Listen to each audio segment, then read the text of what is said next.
ചിലരെങ്കിലും ഞങ്ങളോട് ചോദിക്കാറുണ്ട് എന്തുകൊണ്ടാണ് എപ്പോഴും യൂറോപ്പിലേക്ക് യാത്ര ചെയ്യുന്നത് എന്ന്.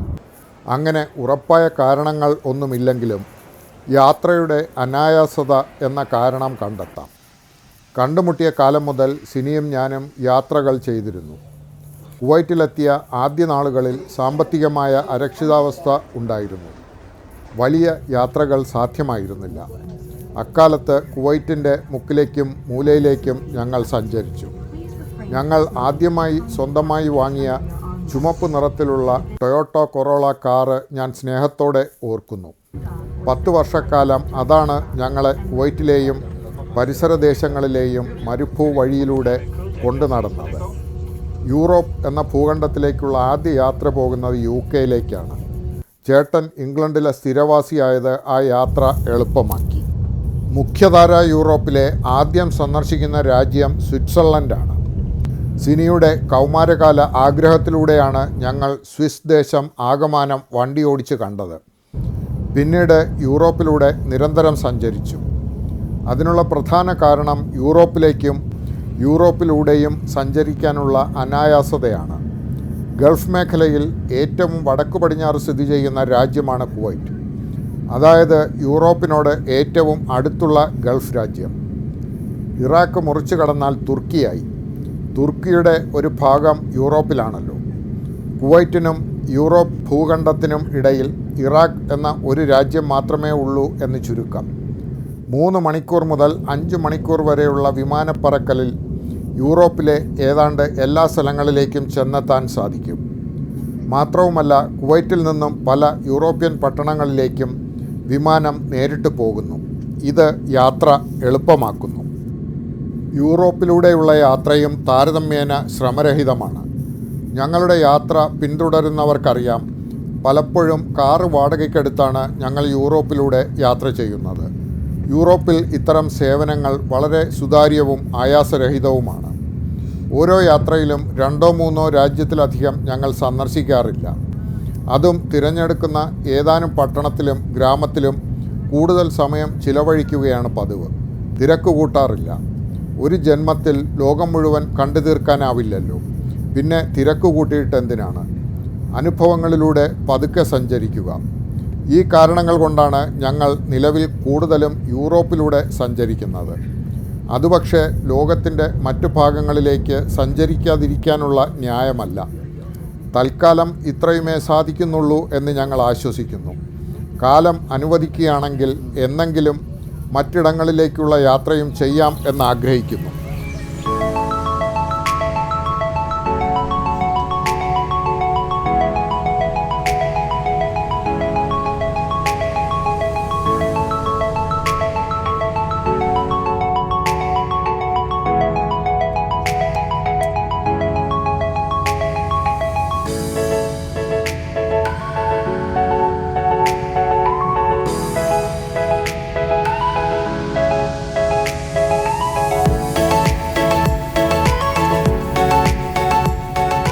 ഞങ്ങൾ ഇപ്പോൾ എത്തിയിരിക്കുന്നതും ഒരു യൂറോപ്യൻ ദേശത്താണ്. പടിഞ്ഞാറൻ യൂറോപ്പിലെ പ്രധാനപ്പെട്ട രാജ്യങ്ങളിൽ ഒന്നായ നെതർലൻഡ്സിൽ. ഈ രാജ്യത്തിൻ്റെ തലസ്ഥാനമായ ആംസ്റ്റർഡാമിലേക്ക് കുവൈറ്റ് എയർവേസ് നേരിട്ട് പറക്കുന്നുണ്ട്. അത് സൗകര്യമായി.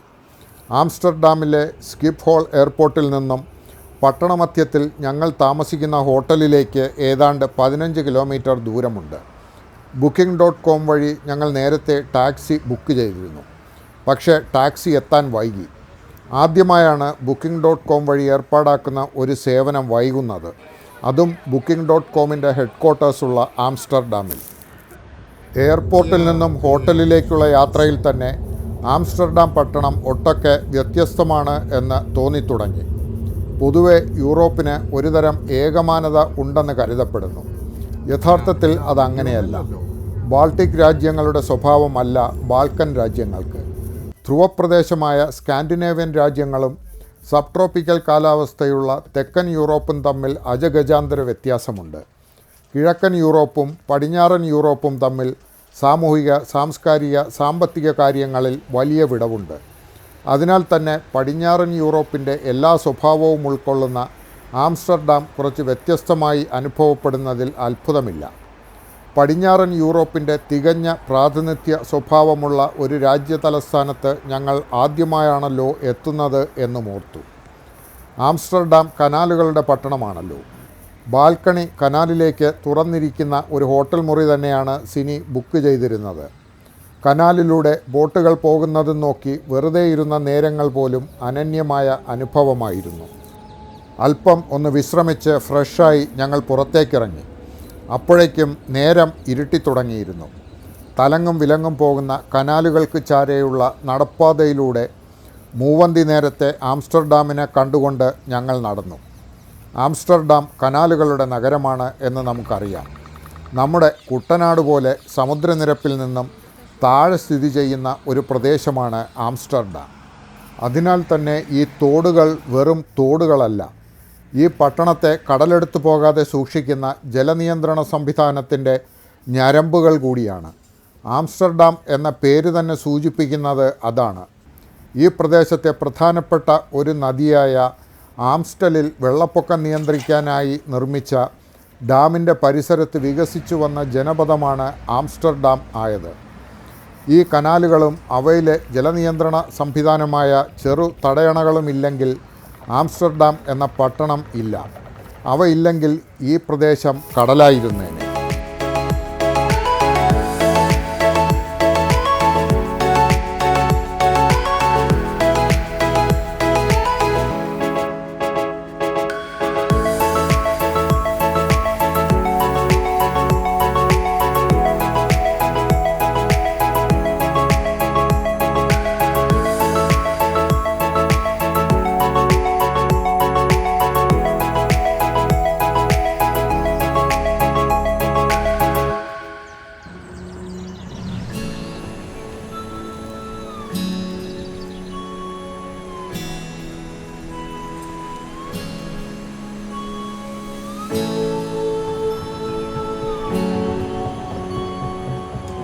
ഒരു കനാലിൻ്റെ തീരത്തുള്ള തീൻശാലയിൽ ഞങ്ങൾ രാത്രി ഭക്ഷണത്തിനായി ഇരുന്നു. മുറ്റത്തേക്ക് ഇറക്കിയിട്ട മേശകസേരകൾ. പൊതുവെ യൂറോപ്പിലെ വഴിയോര റെസ്റ്റോറൻറ്റുകളെല്ലാം ഇങ്ങനെയാണ്. പുറത്തിരുന്ന് കഴിക്കാനുള്ള സൗകര്യം കാണും. അവിടെ ഇരിക്കുമ്പോഴാണ് ഉത്രാടത്തിൻ്റെ രാത്രിയാണല്ലോ എന്നോർത്തത്. ഇപ്പോൾ നാട്ടിൽ തിരുവോണ ദിവസം പുലരുകയായിരിക്കും. കഴിഞ്ഞ വർഷം തിരുവോണ ദിവസം യുഎസിലെ ജിം തോർപ്പ് എന്ന മലമുകൾ പട്ടണത്തിലായിരുന്നു. ഓണക്കാലം നോക്കി യാത്ര ചെയ്യുന്നതല്ല, സാന്ദർഭികമായി സംഭവിക്കുന്നതാണ്. ഭക്ഷണം കഴിഞ്ഞ് ആംസ്റ്റർഡാമിൻ്റെ ഇപ്പോഴും സൈക്കിളുകൾ കടന്നു പോകുന്ന രാത്രി നിരത്തിലൂടെ കാഴ്ചകൾ കണ്ട് ഹോട്ടൽ മുറിയിലേക്ക് നടന്നു. അടുത്ത പ്രഭാതം. ബാൽക്കണിയിലേക്ക് ഇറങ്ങുമ്പോൾ പട്ടണം സാവധാനം ഉണർന്നു വരുന്നതേയുള്ളൂ. ഞങ്ങൾ ഇന്ന് ഒരു ടൂർ ബുക്ക് ചെയ്തിട്ടുണ്ട്. അതിരാവിലെ തന്നെ ആരംഭിക്കുന്ന ടൂറാണ്. ബസ് എത്തുന്ന സ്ഥലം ഒരു 5-6 കിലോമീറ്റർ അകലെയാണ്. ഒരു ഊബർ എടുത്ത് ഞങ്ങൾ അവിടെ എത്തുമ്പോൾ സൂര്യൻ ഉദിക്കുന്ന കാഴ്ച. ആംസ്റ്റർഡാമിൻ്റെ തുറമുഖ പ്രദേശമാണിവിടം. നോർത്ത് സീ കനാൽ എന്ന കപ്പൽച്ചാലാണ് മുന്നിൽ കാണുന്നത്. ഉത്തര സമുദ്രത്തിൽ നിന്നും ആംസ്റ്റർഡാമിലേക്ക് കപ്പലുകൾ കടന്നു വരുന്ന ജലപാതയാണ്. ലോകത്തിൻ്റെ നാവിക ചരിത്രത്തിൽ അതീവ പ്രാധാന്യമുള്ള ഒരു രാജ്യമാണല്ലോ നെതർലാൻഡ്സ്. നമുക്ക് അറിഞ്ഞുകൂടാത്ത കാര്യമല്ലല്ലോ അത്. 17-ാം നൂറ്റാണ്ടിൻ്റെ തുടക്കത്തിൽ തന്നെ കേരളത്തിൽ ഡച്ചുകാർ എത്തിയിരുന്നു. ആ യാത്രകൾ അവർ ആരംഭിച്ചത് ഇവിടെ നിന്നാണ്. 5 നൂറ്റാണ്ടിന് ശേഷം ഈ കനാലിൻ്റെ കരയിൽ നിന്ന് ഞാൻ ആ ചരിത്രം ആലോചിക്കുകയാണ്. ആ തുറമുഖ തീരത്തു നിന്നാണ് ടൂർ ബസ് യാത്ര തുടങ്ങിയത്.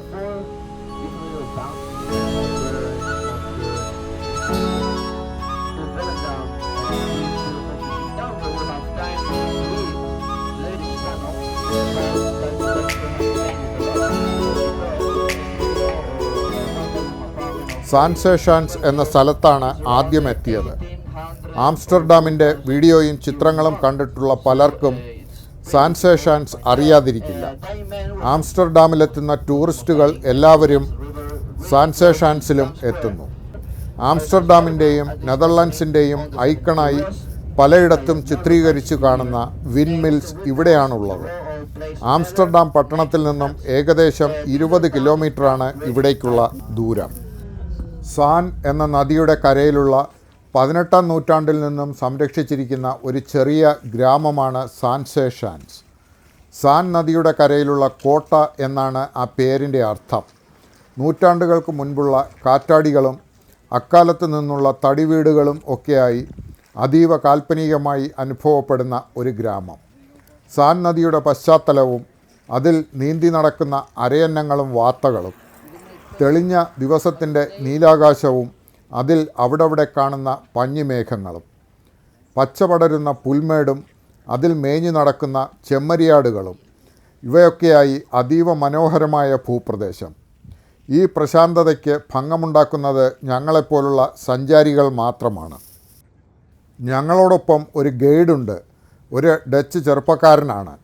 ഓരോ സ്ഥലത്തും നിന്ന് അയാൾ അവിടുത്തെ സവിശേഷതയും ചരിത്രവും ഒക്കെ പറഞ്ഞു തരുന്നുണ്ട്.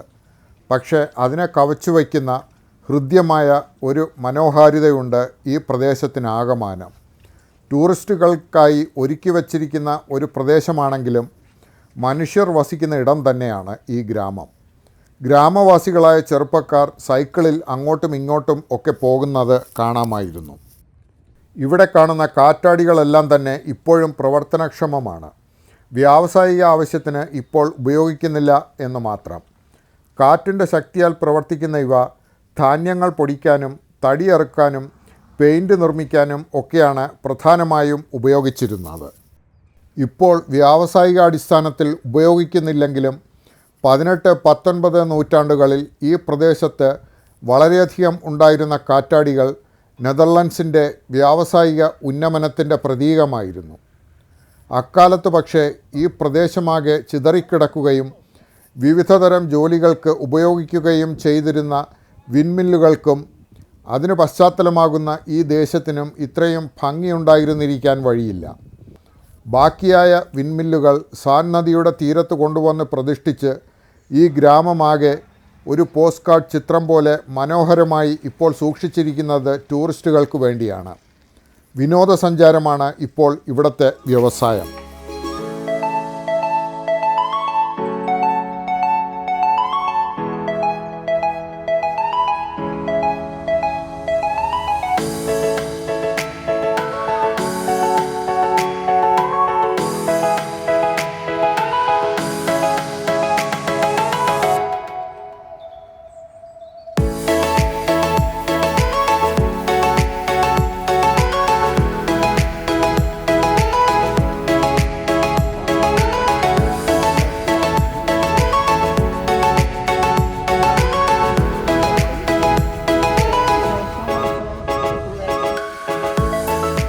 അടുത്തതായി ഞങ്ങൾ പോയത് എയ്ഡാം എന്ന സ്ഥലത്തേക്കാണ്.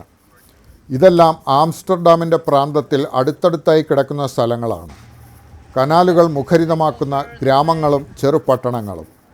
ഒരിക്കൽ കേരളം ഉൾപ്പെടെ ലോകത്തിൻ്റെ പല ഭാഗത്തേക്കും കപ്പലോടിച്ചു പോയ നാവികർ ജീവിച്ചിരുന്ന സ്ഥലങ്ങൾ. കേരളത്തിൻ്റെ പ്രദേശങ്ങൾ ഉൾപ്പെടെ കോളനികളാക്കിയ ആളുകൾ ജീവിച്ചിരുന്ന ദേശങ്ങൾ. ആധുനിക തിരുവിതാംകൂറിൻ്റെ ശില്പി മാർത്താണ്ഡവർമ്മയാണ് എന്ന് പറയാറുണ്ട്. അതുപക്ഷേ ഡച്ച് സൈനികനായ ഡിലനോയാണ് എന്ന് പറയുന്നവരുമുണ്ട്. കന്യാകുമാരി ജില്ലയിൽ തക്കലയ്ക്കടുത്ത് ഉദയഗിരി കോട്ടയ്ക്കുള്ളിൽ അദ്ദേഹത്തിൻ്റെ ശവകുടീരം ഇപ്പോഴും കാണാം. CV രാമൻപിള്ളയുടെ മാർത്താണ്ഡവർമ്മ എന്ന നോവലിലും ഡിലനോയി പരാമർശിക്കപ്പെടുന്നുണ്ട്. നെതർലാൻഡ്സിലൂടെ യാത്ര ചെയ്യുമ്പോഴൊക്കെയും കേരളത്തിലെ ഡച്ച് അധിനിവേശത്തിൻ്റെ ചരിത്രവും കഥകളും എന്നോടൊപ്പം സഞ്ചരിച്ചു. എയ്ഡാം ചെറിയ ഒരു പട്ടണമാണ്. സ്വാഭാവികമായും പേര് സൂചിപ്പിക്കുന്നത് എയ് എന്ന കനാലിൽ ഡാം നിർമ്മിച്ചിരിക്കുന്ന ഇടം എന്ന് തന്നെയാണ്. 1-2 നൂറ്റാണ്ടിന് മുൻപ് നിർമ്മിച്ച കെട്ടിടങ്ങൾ, അവയ്ക്ക് നടുവിലൂടെ പോകുന്ന കല്ലുപാകിയ നിരത്തുകളും നടവഴികളും, നിരന്തരം പ്രത്യക്ഷപ്പെടുന്ന കനാലുകൾ, വഴിയോരത്തും കനാലിൻ്റെ തീരത്തും പൂവിട്ട് നിൽക്കുന്ന സസ്യങ്ങൾ, ചിലച്ചുകൊണ്ട് പറന്നു നടക്കുന്ന കിളികൾ, വൃത്തിയും വെടിപ്പും ഉള്ള പരിസരം, ചുറ്റും പരക്കുന്ന പൂക്കളുടെയും ഇലകളുടെയും സസ്യഗന്ധം, പട്ടണമധ്യത്തിൽ കാണുന്ന ഒരു ആരാധനാലയം. അങ്ങനെ മനുഷ്യവാസത്തിന് ഏറ്റവും അനുയോജ്യം എന്ന മാതിരി കൊതിപ്പിക്കുന്ന ഇടം. വെയിലുമായാത്ത ഈ പകൽ നേരത്ത് നമുക്ക് അങ്ങനെയാണ് തോന്നുക. പക്ഷേ മഞ്ഞുകാലം എങ്ങനെയാവും എന്നറിയില്ല. അതിഭീകരം ആവാറില്ലെങ്കിലും വിൻ്ററിൽ മഞ്ഞ് പെയ്യുന്ന പ്രദേശമാണ് ആംസ്റ്റർഡാമും പരിസരവും.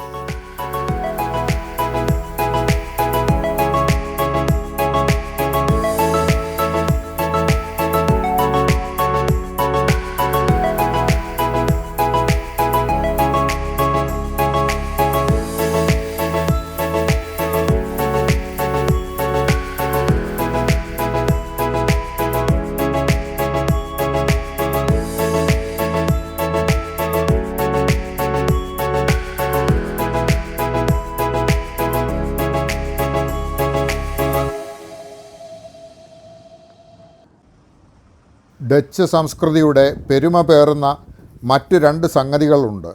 ഒന്ന് അവരുടെ വെണ്ണ. ഡച്ച് ചീസ് പ്രസിദ്ധമാണ്. അതുപോലെ അവരുടെ പാരമ്പര്യ സൂചകമാണ് തടി കൊണ്ടുള്ള പാദരക്ഷകൾ. അവയുടെ നിർമ്മാണവും പ്രദർശനവും നടക്കുന്ന ഒരിടത്താണ് ഞങ്ങളിപ്പോൾ എത്തിയിരിക്കുന്നത്. വെണ്ണ ഇപ്പോഴും ഒരു നിത്യോപയോഗ സാധനവും വ്യാവസായിക അടിസ്ഥാനത്തിൽ നിർമ്മിച്ച് വിൽക്കുന്ന ഉൽപ്പന്നവുമാണെങ്കിൽ തടി ഷൂസുകൾ അങ്ങനെയല്ല. എങ്ങനെയാണ് ഒരു കാലത്ത് ഇവർ ഇത്തരം പാദരക്ഷകൾ ഉപയോഗിച്ചിരുന്നത് എന്ന് അത്ഭുതം തോന്നുന്നു. ക്ലോംപെൻ എന്ന് അറിയപ്പെടുന്ന തടി ഷൂസുകൾ ഇവിടുത്തെ കൃഷിവല സമൂഹത്തിൻ്റെ നിത്യോപയോഗ സാധനമായിരുന്നു. കൂടുതലും ചതുപ്പ് പ്രദേശങ്ങളും തണുപ്പ് കാലാവസ്ഥയുമായതിനാൽ കൃഷിയിടങ്ങളിൽ ഉപയോഗിക്കാൻ അനുയോജ്യമായവ ആയിരുന്നു ഇത്തരം ഷൂസുകൾ. ഈട് നിൽക്കുന്നതും വിലക്കുറവും എന്ന കാരണങ്ങളും കൃഷിക്കാർക്ക് ആകർഷണീയമായിരുന്നു. എങ്കിലും ആ ഷൂസ് കാണുമ്പോൾ ഇതിട്ടെങ്ങനെ നടക്കും എന്ന് ഞങ്ങൾ അത്ഭുതപ്പെട്ടു. വിവിധ തരം ചീസുകൾ വിൽപ്പനയും അവിടെ നടക്കുന്നുണ്ടായിരുന്നു. കഞ്ചാവ് ചേർത്ത ചീസ് കൗതുകകരമായി തോന്നി. അവിടെ സാമ്പിളിന് വച്ചിരുന്നവയിൽ നിന്ന് കഞ്ചാവ് ചീസിൻ്റെ 2-3 കഷണം എടുത്ത് തിന്നിട്ടും പ്രത്യേകിച്ച് ഒന്നും തോന്നിയില്ല. കാനബീസിൻ്റെ വിൽപ്പന പൂർണ്ണമായും നിയമവിധേയമായ ഒരു രാജ്യമല്ല നെതർലൻഡ്സ്. വ്യക്തികളുടെ സ്വകാര്യ ആവശ്യത്തിന് നിശ്ചിത അളവിൽ വിൽപ്പനയും ഉപയോഗവും അനുവദിക്കപ്പെട്ടിരിക്കുന്നു. അവയുടെ കൃഷിയോ വൻതോതിലുള്ള വിൽപ്പനയോ അനുവദനീയമല്ല. അവിടെ നിന്നും ഞങ്ങൾ എത്തിയത് വോളൻഡാം എന്ന പ്രദേശത്താണ്. മാർക്കർമീർ എന്ന വലിയ ഒരു തടാകത്തിൻ്റെ കരയിലുള്ള വളരെ ടൂറിസ്റ്റിക്കായിട്ടുള്ളൊരു പ്രദേശമാണ് വോളൻഡാം. മാർക്കർമീർ ഇന്നൊരു ശുദ്ധജല തടാകമാണ്. മുൻപ് ഇതൊരു ഉൾക്കടലിൻ്റെ ഭാഗമായിരുന്നു. പിന്നീട് അതിൻ്റെ കുറച്ച് ഭാഗം അണകെട്ടി തിരിച്ച് ഉൾക്കടലിൽ നിന്നും വേർതിരിക്കുകയായിരുന്നു. വേർതിരിച്ചെടുത്ത ഭാഗത്ത് വന്നു ചേരുന്ന ചില നദികൾ ഉണ്ടായിരുന്നതിനാൽ താമസം വിന ഈ ഭാഗം ശുദ്ധജല തടാകമായി പരിണമിച്ചു. നമ്മുടെ തണ്ണീർമുക്കം ബണ്ടിൻ്റെ അതേ സാങ്കേതികത തന്നെ. വേമ്പനാട്ട് കായലിലേക്ക് ഉപ്പുജലം കടക്കാതിരിക്കാൻ നിർമ്മിച്ച ഡാമാണല്ലോ തണ്ണീർമുക്കം ബണ്ട്. ആംസ്റ്റർഡാമിലെ ഈ ഡാം നിർമ്മാണം കണ്ടുപഠിച്ചാണ് തണ്ണീർമുക്കത്തും ബണ്ടുണ്ടാക്കിയത് എന്ന് കരുതരുത്. ഇവിടെ ഈ ബണ്ട് നിർമ്മിക്കുന്നത് 1976-ലാണ്. അതിനും ഏതാനും വർഷങ്ങൾക്ക് മുൻപ് തന്നെ തണ്ണീർമുക്കം ബണ്ട് പ്രവർത്തനക്ഷമമായിരുന്നു. ഈ അടുത്ത കാലത്തായി നെതർലൻഡ്സിലെ ജലനിയന്ത്രണ സംവിധാനം പഠിക്കാൻ കേരളത്തിൽ നിന്നുള്ള മന്ത്രിമാരും ഉദ്യോഗസ്ഥരുമൊക്കെ ഇവിടേക്ക് വരുന്നുണ്ട് എന്നത് മറ്റൊരു കാര്യം. മാർക്കൻമീർ എന്ന തടാകത്തിന് ആ പേര് സമ്മാനിച്ച മാർക്കൻ എന്നൊരു ദ്വീപും ഞങ്ങൾ മടക്കയാത്രയിൽ സന്ദർശിച്ചു. മാർക്കൻമീർ തടാകത്തിലെ ഒരു ദ്വീപാണ് മാർക്കൻ. ഞങ്ങൾ ഇതിനു മുൻപ് കണ്ട ഡച്ച് ഗ്രാമങ്ങളുടെയും ചെറുപട്ടണങ്ങളുടെയും അതേ സ്വഭാവവിശേഷമുള്ള ഒരിടം തന്നെയാണ് മാർക്കനും. ഇത് ഒരു ദ്വീപാണ് എന്നതാണ് ഈ പ്രദേശത്തെ സവിശേഷമാക്കുന്നത്. ഇവിടേക്ക് ഒരു കടൽപ്പാലം നിർമ്മിച്ചിട്ടുണ്ട്. മാർക്കനിലെ കാഴ്ചകൾ കണ്ടതിന് ശേഷം ഞങ്ങൾ മടങ്ങി. ഉച്ചതിരിയുമ്പോഴേക്കും ആംസ്റ്റർഡാമിൽ തിരിച്ചെത്തി. ആംസ്റ്റർഡാം പട്ടണത്തിലെ കാഴ്ചകൾ ഞങ്ങൾ കണ്ടു തുടങ്ങിയിട്ടില്ല.